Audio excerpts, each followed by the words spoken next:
Daniel, a resilient 10-year-old boy facing his own struggles, quietly offers hope and healing to Emily, a young girl paralyzed by accident, guiding her step by step with patient care and simple techniques learned from his mother, ultimately transforming not only Emily's life, but also bringing together a community inspired by their shared journey of faith, perseverance, and compassion. Here are real stories I've witnessed, with all names changed to protect their privacy. Before we begin, let me ask you, where in the world are you watching from right now, and what time is it? Drop a comment below. I'm really eager to hear your story. On a cold and quiet morning in a small-town hospital somewhere in the heart of America, Robert Hayes sat silently in his car just outside the entrance of the Children's Medical Center. The breath of winter hung heavy in the air, crisp and sharp enough to make your cheeks sting and your hands ache, even through thick gloves. Robert's eyes were fixed on the back seat, where his little girl, Emily, sat wrapped in a soft pink blanket, her curls tumbling gently over her forehead.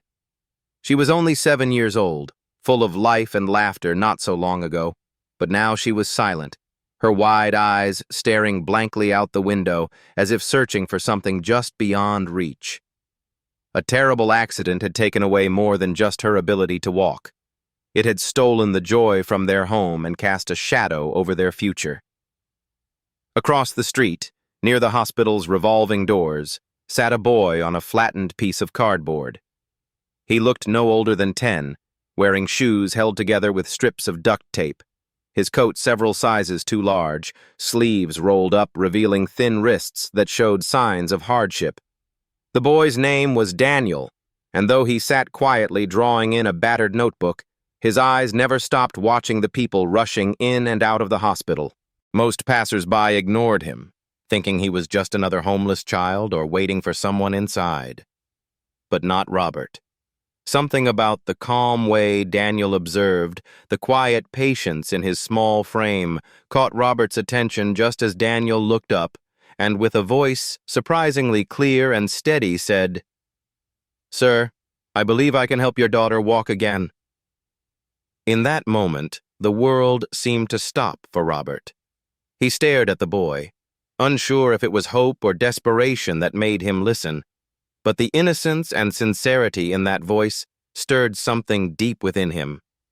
It was a moment that would change everything. Robert Hayes stood frozen for a moment, the words hanging in the chilly morning air like a fragile promise. The boy's simple statement, "I believe I can help your daughter walk again," was so unexpected, so strangely sincere, that it caught Robert completely off guard. He looked down at Daniel again, taking in the ragged clothes, the taped shoes, the oversized coat that barely seemed to fit. Here was a child, no older than 10, sitting quietly outside a hospital on a cold morning, and yet somehow there was a quiet strength in his eyes, a certainty that felt out of place in such a fragile frame. Robert tried to shake the feeling away. He was a practical man, a businessman used to solving problems with numbers and experts, not hopeful words from a boy who clearly had more hardships than anyone could imagine. Yet Daniel's calm voice echoed in his mind as he walked through the hospital doors, carrying Emily gently in his arms.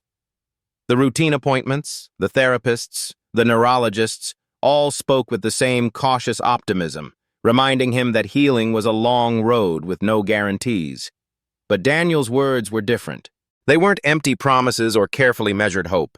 They sounded like a quiet truth, one that didn't belong to a child so young and so seemingly powerless. Hours passed, and Robert tried to focus on the medical updates, but his thoughts kept drifting back to the boy outside. As the afternoon sun broke through the clouds, casting a soft glow on the hospital's parking lot, Robert found himself walking toward the entrance again. There, just where he had seen him before, Daniel sat waiting. The same oversized coat, the same notebook replaced now by a small gym bag, and a folded towel neatly placed at his feet. Daniel looked up as Robert approached, his eyes steady and unblinking, as if he had been expecting this very moment. "Why would you say something like that?" Robert asked quietly, his voice rough with emotion. "You think this is a joke?" Daniel shook his head slowly. No, sir. I don't know your daughter, but I want to help. Robert's heart ached with the weight of those words.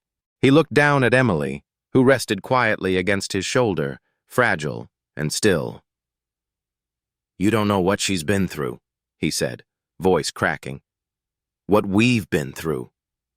Daniel met his gaze without hesitation. I don't have to know her to help. My mama used to help people walk again. She was a physical therapist. She taught me things. Robert felt a pang of curiosity mixed with disbelief. So you watched her, and now you think you can do the same? Daniel nodded, his fingers tracing the edge of his notebook.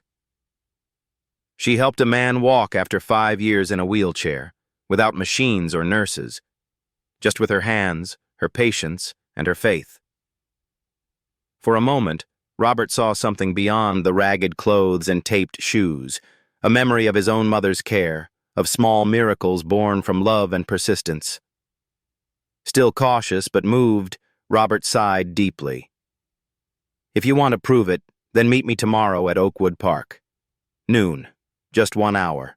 Daniel's face lit up with a quiet smile as he nodded once. I'll be there. Robert climbed into his car, the engine's hum filling the silent space between them as he drove away, glancing back to see Daniel standing alone on the curb, hands at his sides, ready to keep his promise. In that moment, Robert's heart stirred with a fragile hope, the kind that only comes when a stranger's faith reaches out and touches the edges of despair. The next day, Oakwood Park was quiet under a pale winter sun, the kind of day when the cold is still there but softened enough to invite cautious hope. Robert arrived just before noon, parking his car beside the cracked pavement of the basketball court. He gently lifted Emily from the back seat, her small frame wrapped tightly in layers, her wheelchair waiting nearby like a silent guardian. As he wheeled her toward the bench beneath the sprawling oak tree, he spotted Daniel already there, sitting patiently with a small gym bag at his feet and a folded towel neatly placed beside him. The boy's oversized coat hung loosely, but his eyes held the same calm determination Robert had seen the day before. Without a word, Daniel stood and greeted them with a quiet, "Hello, Emily." The little girl looked up and managed a shy smile, a flicker of warmth in her eyes that hadn't been there for months. Robert took a breath, both nervous and hopeful, as he watched Daniel unpack a few simple items, a pair of socks, a tennis ball, a small jar of cocoa butter, and a cloth-wrapped bundle of what looked like warm rice. "This is for heat," Daniel explained softly, as if speaking to someone already familiar with the tools. "It helps loosen tight muscles."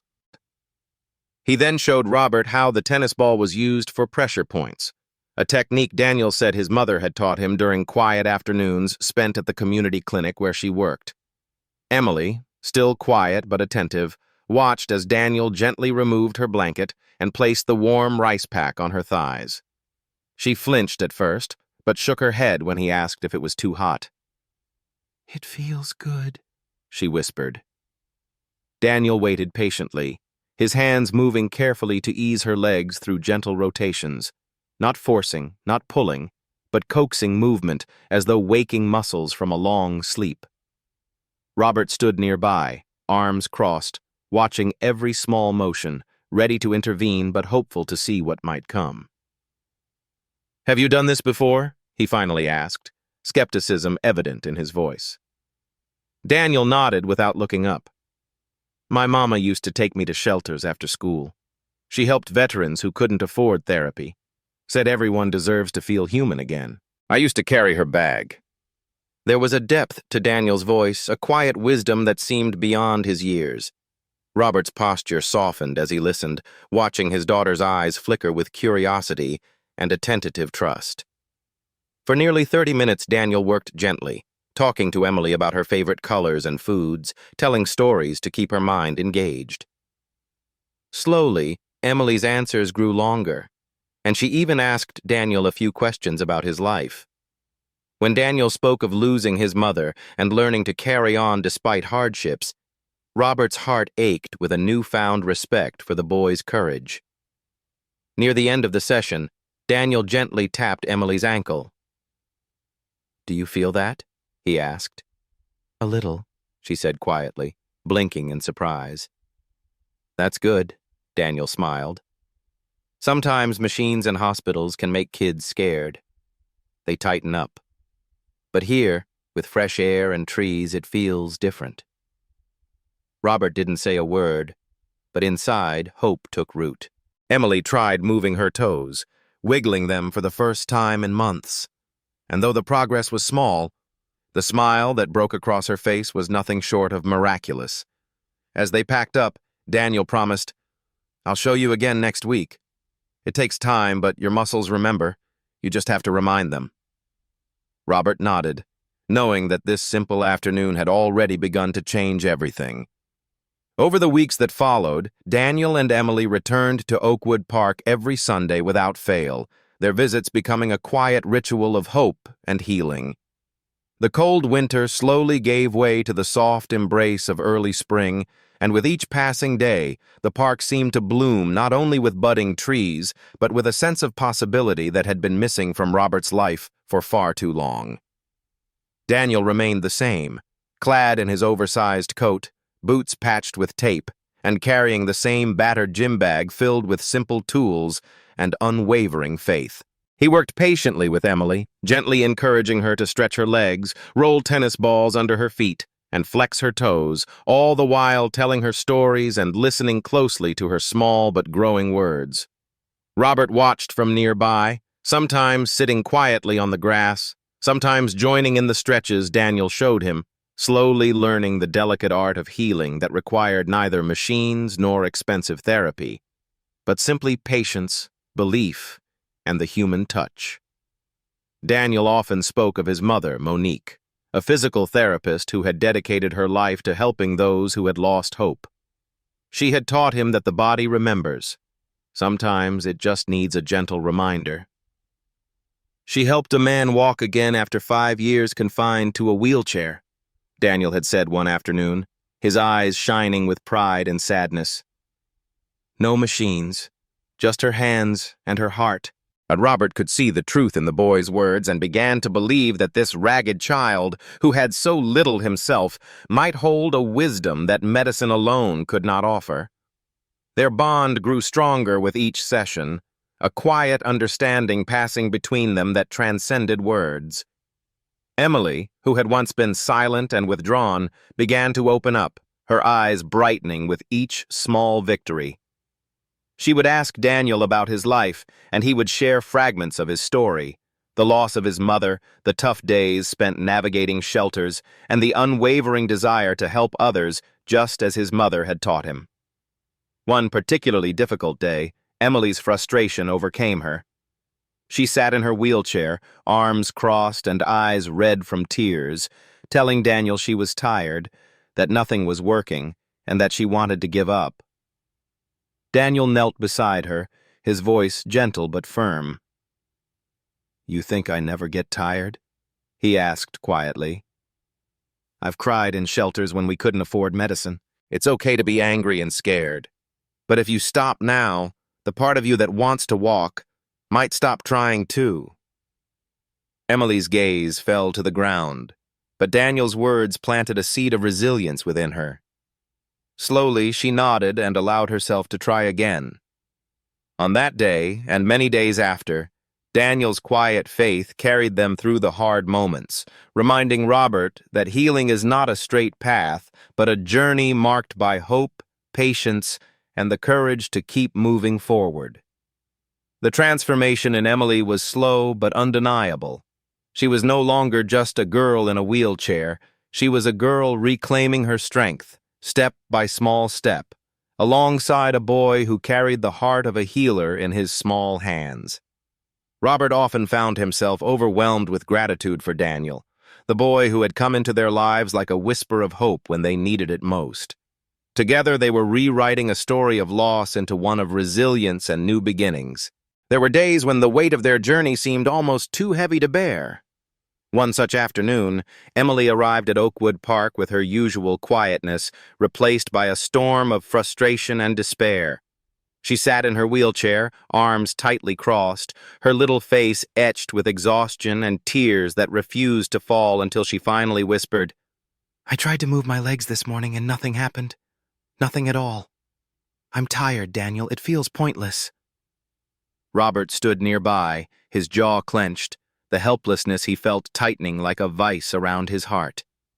He watched as Daniel, never one to back down from a challenge, knelt gently beside Emily, his voice soft but steady.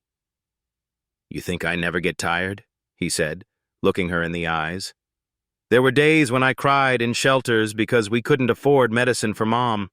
I had to watch her get sicker and not be able to do anything. It's okay to be mad, scared, or tired." Emily's gaze dropped to the grass beneath them. For the first time, she didn't look away but met Daniel's steady eyes. "I don't want to give up," she whispered. Daniel smiled, a small but genuine lift at the corners of his mouth. "I'm not giving up either. Scared doesn't mean stop. Sometimes it means you're close to something big." That moment, fragile as it was, carried a weight heavier than any therapy session. It reminded Robert of the profound courage it took not only to face physical challenges, but to wrestle with the fear and doubt that live in the quiet spaces of the heart. Slowly, Emily allowed herself to try again, following Daniel's careful guidance as he moved her legs through gentle stretches and encouraging her to feel every small twitch and movement. Robert stepped forward, his hands steadying her as she attempted to shift her weight, supporting each effort without rushing or pressuring. After a while, a remarkable thing happened. Emily's right foot slid forward, slow and stiff, but it moved. A gasp rose from a nearby passerby, but Robert only knelt beside his daughter, eyes wide with disbelief and hope. "Do it again," he urged softly. She did, her brow furrowed in concentration, a mixture of determination and surprise shining through. Daniel watched quietly, his own heart pounding with cautious joy. "She moved," Robert whispered, barely daring to believe it himself. The days that followed were not without their struggles. There were moments when progress seemed to stall, when frustration threatened to overshadow hope, but Daniel's quiet presence and unwavering belief became an anchor for Emily and Robert alike. The boy who had lost so much himself gave so freely of his strength, teaching that healing was as much about the spirit as it was the body. For Robert, the transformation was not just in Emily's legs, but in his own heart. The wall of despair and numbness that had built around him began to crack, revealing a fragile but growing light of hope. He found himself dreaming not only of his daughter walking again, but of a future where miracles were possible. Not because of medicine alone, but because of faith, persistence, and the kindness of a child who refused to give up. As night fell and quiet settled over their home, Robert stood outside, gazing up at the moon, the weight on his chest both lighter and heavier in a way he couldn't quite explain. Inside, Emily's laughter echoed softly through the phone as she recounted her small victory to her aunt. The house, once filled with silence and sorrow, now carried the sounds of life and the promise of healing yet to come. Sunday morning at Oakwood Park began like many others, with a gentle sun casting long shadows across the grassy field and a soft breeze rustling the budding leaves of the oak trees. But for Robert, Emily, and Daniel, this day carried a weight far greater than the quiet beauty surrounding them. It was the day Emily would take her first steps in months, and the air itself seemed charged with a mix of nervous anticipation and fragile hope. Daniel arrived early, as always, his worn coat pulled tight against the morning chill, a small smile barely touching his lips. Robert and Emily followed soon after, the familiar routine of unpacking their simple supplies and settling onto the blanket beneath the tree now feeling like a sacred ritual. Daniel gently helped Emily with the warm cloth on her legs, the soothing heat a balm not just to her muscles but to their anxious hearts. With quiet encouragement, he guided her through the familiar stretches, his voice calm and steady, reminding her, "We help you stand. You do the rest." Robert stood close by, his hands ready to support, but he said nothing, knowing this was Emily's moment to claim on her own terms. Emily closed her eyes, drew a deep breath, and on Daniel's quiet count, she straightened slowly. Her legs trembled beneath her, arms quivering as she balanced unsteadily, but she was standing, on her own 2 feet. For a heartbeat, the park fell utterly silent. Then came the gasps and whispered words from the few early visitors nearby. Emily's eyes opened, and with a smile that lit her entire face, she whispered, "I'm standing." Robert felt his breath catch, his heart pounding as a wave of emotion crashed over him. Tears pricked at his eyes, and he stepped forward, holding her gently, steadying her with a mix of awe and overwhelming pride. "You did it," he breathed. "You really did it." Emily took one shaky step, then another, the unsteady rhythm growing bolder with each movement. She didn't know fear yet. She was simply a child rediscovering the joy of movement, the thrill of defying the impossible. Daniel watched quietly, a small, proud smile on his lips, his eyes glistening with tears he didn't bother to hide. That afternoon, the park remained alive with a quiet celebration, families lingering longer than usual, sharing smiles and gentle congratulations. Robert, usually reserved and guarded, found himself talking with strangers, telling the story of a boy who had come into their lives like an answered prayer. He looked at Daniel with newfound respect and gratitude, realizing that healing was about more than just medicine or therapy. It was about faith, patience, and the kindness of someone who never gave up. As the sun dipped low, casting golden light over the park, Emily nestled into her father's arms, her laughter ringing clear and bright. The house that night felt different, alive with the warmth of possibility and the soft sounds of footsteps rediscovered. For Robert, the miracle was not only in his daughter's steps, but in the breaking down of walls he had built around his heart. He understood at last that sometimes the most profound healing comes not from doctors or machines, but from the quiet courage of a child with patched shoes and a heart full of hope. As the days turned into weeks and then months, the story of Daniel and Emily blossomed beyond the quiet corners of Oakwood Park, weaving itself into the fabric of the community. Robert had opened his home to Daniel, offering the boy a place to stay, a warm bed, and a chance at a new beginning. Daniel, who had once been a lonely child sitting on a cardboard box outside a hospital, now found himself surrounded by the warmth of a family that believed in him as much as he believed in the power of hope. Every morning, Daniel woke early to stretch alongside Emily, their quiet routines filled with gentle encouragement and shared determination. Robert watched with a mix of pride and humility as the boy who had once seemed so fragile grew stronger not only in body but in spirit. Word of Daniel's quiet miracles spread through the town like wildfire. Families who had once felt isolated in their struggles began arriving at Oakwood Park, hopeful and curious. Children who had faced their own battles with paralysis, stroke, or injury found in Daniel not just a helper, but a beacon of kindness and understanding. He welcomed them all with open arms, teaching parents the simple, patient techniques his mother had passed down and reminding every child that they were not broken, just learning new ways to be strong.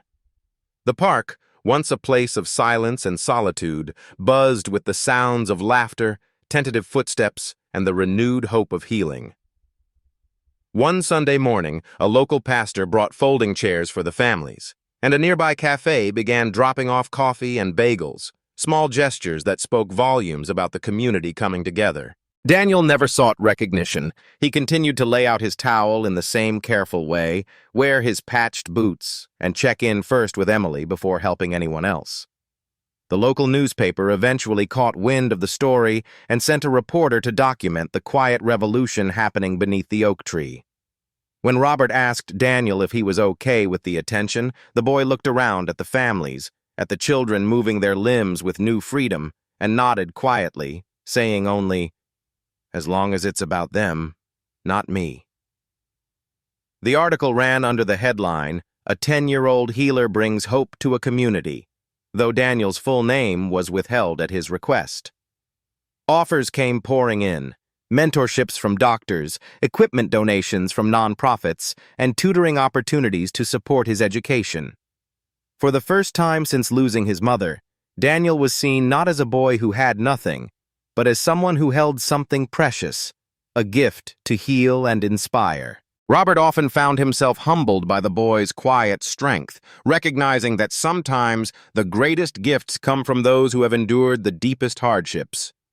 Together they had transformed a park into a sanctuary, a neighborhood into a family. On the 9th Sunday, as Daniel unpacked his bag beneath the oak tree, a small crowd had gathered, not for spectacle but for community. Children and parents settled into folding chairs, therapists knelt beside their young patients, and hopeful eyes shone with anticipation. Emily, now moving both feet with greater ease, sat at the center, her face calm and determined. Daniel looked at Robert, who nodded with a smile, the unspoken bond between them stronger than ever. As they began the session, Daniel's hands guided Emily's knees to lift just a little higher than before, a small victory but one that meant the world. The park had become a place of miracles, quiet, steady, and born of faith. And in the heart of it all was a boy who once had nothing but now had everything he needed to change lives, one gentle step at a time. Thank you so much for watching the entire video. Your support means the world to us. If this story touched your heart, please take a moment to like the video, leave a comment to share your thoughts, and subscribe to our channel for more inspiring stories like this. We truly appreciate you being here with us.